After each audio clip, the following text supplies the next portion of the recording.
साइंसदानों ने बेहतर जिंदगी की तलाश में कुछ ऐसे सियारे दरियाफ्त किए हैं जिन पर जिंदगी मौजूद हो सकती है या वो रहने के काबिल हो सकते हैं।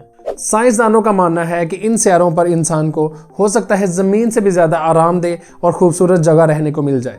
साइंसदानों ने इन सियारों की ज़मीन के साथ मुमासलत की बुनियाद पर, सिमिलैरिटी की बुनियाद पर एक इंडेक्स तैयार किया है जिसमें टेम्परेचर, एटमॉस्फेयर प्रेशर और हैबिलिटी को ज़ेरे गौर रखा गया है। इस इंडेक्स की रेंज 0.0 से 1 तक रखी गई है और 0.8 से 1 तक का मतलब है कि ये प्लेनेट ज़मीन जैसा ही है और रहने के काबिल भी है। रिसेंट कुछ सालों में टेक्नोलॉजी ने इतनी तरक्की की है कि ज़मीन से हैरत अंगेज तक मुमासलत रखने वाले कुछ एक्सोप्लैनेट्स और चांद दरियाफ्त हुए हैं, जिनमें से एक 2019 में दरियाफ्त हुआ जिसे टी गार्डन बी कहा जाता है, जो कि एक सुपर अर्थ है। यह हर 4.9 दिन में एक M टाइप सितारे के गिर्द चक्कर लगाता है। टी गार्डन स्टार हमारे सोलर सिस्टम के करीब तरीन सितारों में से एक है। यह हमसे तकरीबन 12.4 लाइट ईयर्स दूरी पर वाक़या है और अगरचे ये सुर्ख होता है और हमारे सूरज से साइज में तकरीबन 10 गुना छोटा है। इसका टेम्परेचर तकरीबन 2700 डिग्री सेल्सियस है और ये अपने 2 सितारों को काफ़ी हद तक हीट प्रोवाइड करता है। ये दोनों सियारे हमारे सोलर सिस्टम की अंदरूनी सियारों से मिलते जुलते हैं।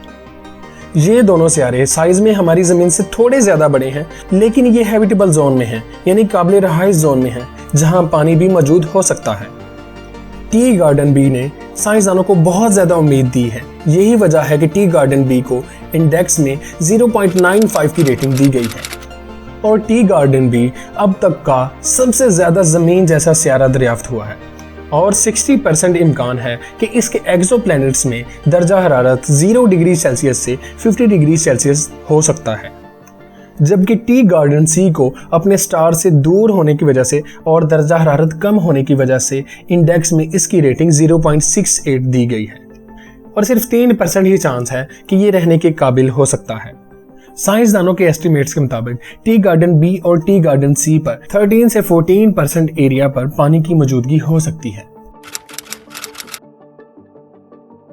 TOI 700 प्लैनेट सिस्टम पर 4 सियारे मौजूद हैं, जिनमें से 2 हैबिटेबल जोन में हैं। साइंसदानों की नजरें TOI 700D और TOI 700E पर हैं। इन दोनों सियारों की चट्टानें और मैस सेम जमीन की तरह का है। TOI 700E का ऑर्बिटल पीरियड 28 डेज है, जबकि TOI 700D का ऑर्बिटल पीरियड 37 डेज है। साइंसदानों के मुताबिक TOI 700 प्लैनेट सिस्टम कायनात में तकरीबन 1.5 बिलियन ईयर साल से ज्यादा अरसे से मौजूद है, यानी बायोलॉजिकल एक्टिविटीज और एटमॉस्फेयर बनने में इसको काफी वक्त मिल चुका है। अगर TOI 700D और TOI 700E पर एटमॉस्फेयर मौजूद हुआ तो ये जमीन की औसत दर्जा हरारत से थोड़े ज्यादा गर्म होंगे, लेकिन ऐन मुमकिन है कि ये रहने के काबिल हों। साइंसदानों को उम्मीद है कि TOI 700 सिस्टम पर कई और सियारे मौजूद हो सकते हैं जो रिहाइश के लिहाज से गेम चेंजर होंगे, और अगर एक दिन हमने उनको दरियाफ्त कर लिया तो हो सकता है कि उन पर जिंदगी पाई जाती हो, और उम्मीद है कि वो जमीन पर पाए जाने वाले जानदारों से मुशाबहत रखते हों। सिर्फ चंद साल पहले एक्सोप्लैनेट की एक नई किस्म दरियाफ्त हुई है जिसे हाइसिन प्लैनेट्स कहा जाता है। ये सियारे जमीन से बहुत मुख्तलिफ होते हैं, लेकिन जिंदा रहने के काबिल भी हो सकते हैं। हाइसिन प्लैनेट्स गर्म समंदर से ढके हुए हैं और इसके एटमॉस्फेयर में हाइड्रोजन भरपूर तौर पर मौजूद है। और आपको बताते चलें कि हाइड्रोजन प्लैनेट्स को हैबिटेबल जोन बनाने के लिए बहुत ज़रूरी होता है।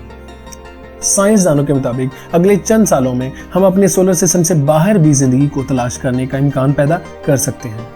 ये सियारे जमीन से तकरीबन 2.6 गुना बड़े हैं और इनका एक्सटर्नल प्रेशर 200 डिग्री सेल्सियस तक पहुंच सकता है, लेकिन ओशियन कंडीशन हो सकता है कि माइक्रोबियल लाइफ को सपोर्ट करते हों। इन प्लैनेट्स का एनवायरनमेंट बहुत मुख्तलिफ होता है और ये सिर्फ नाइट स्काई में ही हैबिटेबल जोन में होते हैं, क्योंकि डे स्काई में यहाँ इनके स्टार्स की डायरेक्ट रेडिएशंस गिरती हैं और इसके सरफेस का प्रेशर ज़मीन के ओशियन के बॉटम प्रेशर के इक्वल होता है। इसलिए साइंसदानों का मानना है life could exist on such as planets. ये थी इन प्लैनेट्स की इनसाइड स्टोरी। इस तरह की मजीद वीडियोस देखने के लिए इनसाइड स्टोरी यूट्यूब चैनल को ज़रूर सब्सक्राइब करें। Thank you so much.